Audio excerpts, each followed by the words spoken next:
The Daytona 500 field seems honestly like it's getting pretty stacked. Now, there are obviously some guys in there that are not going to be the greatest overall, but it's the ones that are rumored or the ones that are yet to be announced that are going to make this really interesting. It's the volume, too, that's going to make it really interesting.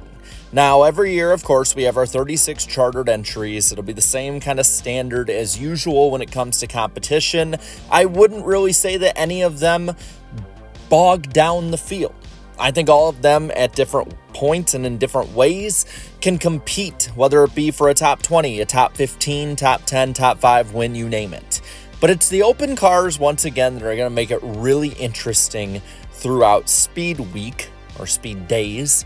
And that is what we're going to talk about today, because I think that this is something that is really going to catch eyes, and it's something that I think we need to build up. It's a storyline heading into this year that I really am interested in. So let's look at the ones that are almost a certainty when it comes to open entries. And there are 5 of these, meaning if it were just these 5, or there were 5 in general extra, we would have 42 just like we've had for the last 3 Daytona 500s. Coincidentally, all 3 being in the next-gen era. First off, we got the 15, a Rick Ware Racing entry. This is not a chartered team as they are leasing out one of their charters, but you know that they're going to probably have somebody out there drafting with Cody Ware, as he has been announced in the 51. I would say that this is one that's going to be a Ford pick, and don't underestimate the fact that these manufacturers, they're going to want to have numbers out there. After all, when it comes to super speedway racing nowadays, they view it as a manufacturer teammate kind of event for the draft. So that's something you're going to look at here. Now, I haven't seen too much, but it's almost a certainty that NY Racing will come back with the 44. Probably JJ Yaley, if I had to guess, like in years past. And this is one that I don't know how well he's going to compete or anything, but you know they're going to be out there trying to make the event. These two not necessarily are the worst we've ever seen, but I would say the 44 especially is one that I don't expect to make it, all things considered. Now, another one, again, we don't have a driver, but it would probably be Anthony Alfredo if I had to guess based on years past, is a 62 Beard entry. This is basically just a super speedway merchant in the NASCAR Cup Series at this point. And I'll say this, I think that they are probably going to be in there and they're going to compete with whoever they have in that race car. The 62 is good at drafting in these dual races, and if it's anything as racy as last year, I am pretty excited for what this team could do when it comes to a wild card entry.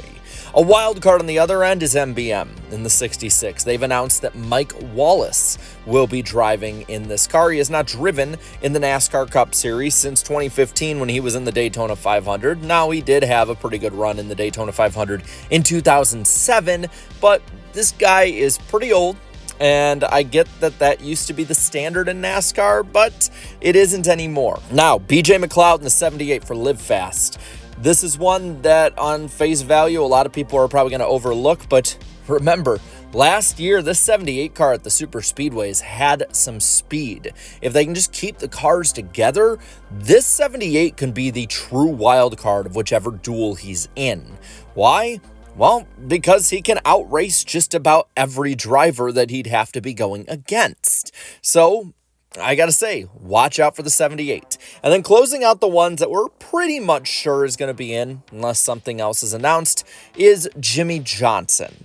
Jimmie Johnson, of course, for his own team with Legacy in the 84. And I have to say that with the sheer volume that we have this year of entries or possible entries to the Daytona 500, there is a very real chance that the 7-time champion doesn't even make the Great American Race this year, which would be, I think, shocking and probably earth-shattering for a lot of Jimmie fans that remember his dominance back in the day.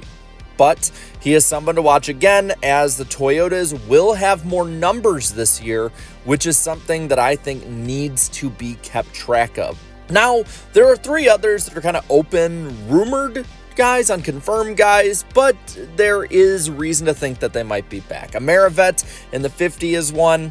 no expectations for this one as well. The 50, no matter which team it is outside of 2311, I have no expectations for, just because they're going to usually run in the back. It was announced yesterday that Hélio Castroneves more than likely will be in the Project 91 car for Trackhouse, which is something that they've been working at now, I think, for a couple years. Ever since Don Hawk was talking about him doing it in the SRX back in 2023. And I gotta admit, I'm interested in seeing what he can do. I don't expect a win. I don't expect him really to compete. But if he's able to stay in the field and add numbers to an already bolstered Trackhouse team, that only can help. And he's going to probably have a lot of learning to do with barely any practice during Speed Week. And I have to say, I don't think this is the only time he's going to attempt the Great American Race. Why not attempt it more? So it's interesting to me. And then there's Martin Truex Jr. There is no announcement on what team Truex is going to be racing for. It's not going to be 2311, and it has seemed to be rumored it could be Tricon. We don't know the number, though it would be pretty cool to see the 56 if it's available. And we know Cole Pern's going to be back with him. Martin Truex Jr. and Jimmie Johnson going head-to-head to try and make the Great American Race with Hélio Castroneves racing against them too. You know there's going to be big names left out from the duels, and that's something I'd argue we probably haven't had since, the early 2010s, late 2000s? And it's something a lot of NASCAR fans probably are foreign with, but it's what made the duels fun back in the day. And if we have these three mixed with the ones up top, that would be a 45-car field, at least entry-wise, which is the largest entry list we have seen for the Great American Race since 49 entered in 2015. Now, these are the ones that are very interesting. There's also some others that people have speculated about, for instance, and there always seems to be one or two guys that might withdraw from the 500 right before the weekend, or on the other end of that, some late entries that jump in and can really stir the pot a bit. Now, one of these that I'm hoping enters is another RCR team. More than likely being for Austin Hill in the 33 car, or maybe even the 31, now that Colleague has that available, unless they want to use it for an extra car. I think Austin Hill, seeing how he's probably going to be in the future plans for Richard Childress Racing, should be in that 33 car right away at a super speedway. It's one of his strengths, and I think that it would really add a lot to the duels as well. Now, another one that has no news, and after all, this team has added a team with a charter, so I don't know if this will happen, but the 36 for Front Row has been in a good amount of Daytona 500s in years past, and this would be another one to bolster numbers if he can make it in, whether it's David Reagan or somebody else. I doubt that this is going to be an entry in, but I'd be pleasantly surprised if it were. An extra RFK car, I don't see it happening. I know they've had the 60 in years past, same with 2311 with the 67, but with extra teams and charters now, I think they're probably focusing on their main teams this first year of expansion, which I don't blame them for. And then maybe Colleague with a 13, whether it be somebody that may be in the Xfinity Series for him, somebody else that Chevrolet needs added in.